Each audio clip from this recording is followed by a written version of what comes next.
রহমতুল্লাহি ওয়া বারাকাতুহু। সুধী দর্শক, আপনারা আমার নাজমুল ইসলাম চ্যানেল থেকে সবাইকে শুভেচ্ছা নেবেন।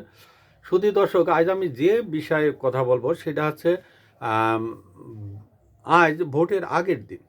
ভোটের আগের দিনে যে অবস্থা চারিদিকে, যেখানে শুনি সেখানে শুধু টাকা টাকা আর টাকা, শুধু টাকা উঠছে, আকাশে টাকা, বাতাসে টাকা, রাস্তাঘাটে টাকা, সব জায়গা টাকা।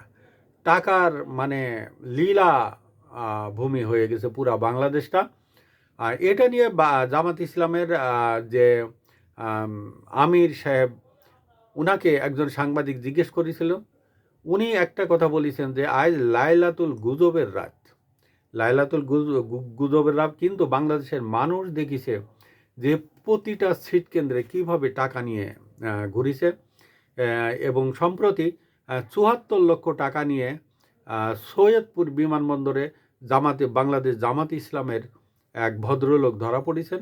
এবং সেইটা নিয়ে প্রথমে সারা বাংলাদেশে একটা তোলপাড় হয়েছে এবং সারা বাংলাদেশে জামাত ইসলামের ১৩ জনকে টাকা সহ বিভিন্ন জেলা থেকে আটক করা হয়েছে এবং যৌথ বাহিনী তাদের আটক করেছে, জনগণ তাদের আটক করেছে এবং বিএনপিরও কিছু কিছু ধরা পড়েছে। এবং বিএনপির সম্ভবত অ্যানিসেব, ওনার পিএ সম্ভবত বা ড্রাইভার হবে, ধরা পড়েছিল এবং পরে তাকে সম্ভবত ছেড়ে দেওয়া হয়েছে। বিএনপি এবং এর আগে যখন বিএনপি এবং আওয়ামী লীগ ভোটের মুখোমুখি হয়েছিল ৯১, ৯৬, ২০০১, ২০০৮, তখনও কিন্তু এরকম অবস্থা ছিল না। এবছর আমার মনে হয় বাংলাদেশ ব্যাংকের কোনো টাকা নাই, সব পুরা বাংলাদেশ ব্যাংকটায়, অর্থাৎ পুরা বাংলাদেশ ব্যাংক সেকশনটা খালি হয়ে গেছে। কিছু কিছু জনগণ এগুলোই বলছে। এখন দেখার বিষয় যে আর কত দূর এরা এগোতে পারবে। এইভাবে টাকা দিয়ে যদি ভোট কেনে বা টাকার ছড়াছড়ি করে, তাহলে তো এই নির্বাচনটা থাকবে না, নির্বাচন টাকাময় নির্বাচন হবে।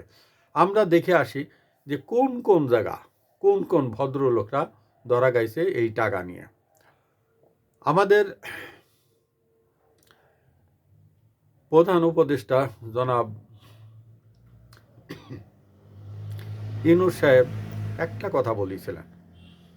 তিনি বলেছিলেন এইটা হবে একটা ঐতিহাসিক নির্বাচন। এবং আমি সম্প্রতি দেখলাম যে তিনি একটা ভোট কেন্দ্র থেকে ভোট দিয়ে বের হয়েছেন এবং তিনি সেই ঐতিহাসিক নির্বাচনের কথা বলছেন, তিনি উৎসবমুখর নির্বাচনের কথা বলছেন এবং আরও অনেক কিছু বলছেন। মানে আমার মনে হয় ওনার ভাবভঙ্গি দেখে মনে হচ্ছিল যে উনি ড্যান্স করছেন। তো ওনার এই ঐতিহাসিক নির্বাচনে কয়েকটা নিদর্শন আমরা দেখে আসি।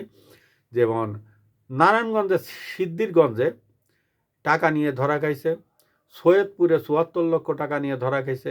এই যে স্থানগুলোর কথা বলছি সবগুলো জামাত ইসলামের লোক।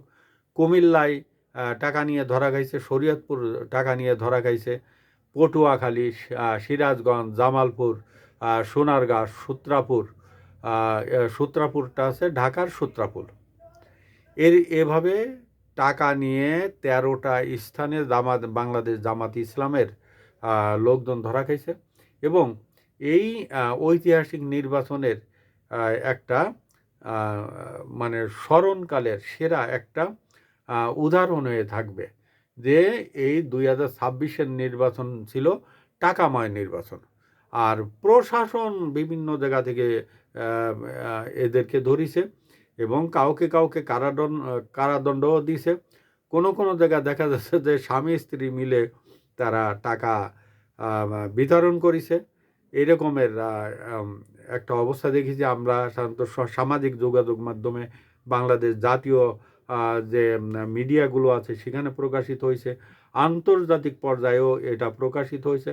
কিন্তু জামাত ইসলামের হাই কমান্ড একটা কথা বলেছেন যে এটা হচ্ছে বাংলাদেশ জামাত ইসলামের বিরুদ্ধে একটা প্রোপাগান্ডা ছড়ানো হচ্ছে, বাংলাদেশ জামাত ইসলামকে একটা করার জন্য, অর্থাৎ ট্যাগ দেওয়ার জন্য এটা মিডিয়ার একটা কারসাজি। এখন এই 13 জনের ভিতরে একজনও কি করেনি, টাকা নিয়ে বেরোয়নি? এগুলো সবগুলো কি কারসাজি? আমি একটু আগে দেখলাম ঢাকার বেগুনবাড়ি বস্তিতে জামাতের এক মহিলা কর্মী টাকা সহ ধরা খাইছে, এবং এই ইলেকশনের দিন দুপুরবেলার ঘটনা, এবং তাকে ওই জনগণ হাতে নাতে ধরেছে, এবং সেখানে অনেক চিল্লাপাল্লা হইহুল্লোড় চলছে। শুধু দর্শক, এই অবস্থা আমাদের স্মরণকালের সেরা ঐতিহাসিক নির্বাচন, আমাদের যে উপদেষ্টা, প্রধান উপদেষ্টা, তিনি বলেছেন এটা ঈদের মতন আমেজের ইলেকশন। ঈদের মতন আমেজেই ঠিক আছে, টাকাময়ের নির্বাচন। এটা বলতে পারি, ঈদময় নির্বাচন না, টাকাময়ের নির্বাচন। আসসালামু আলাইকুম ওয়া রাহমাতুল্লাহি।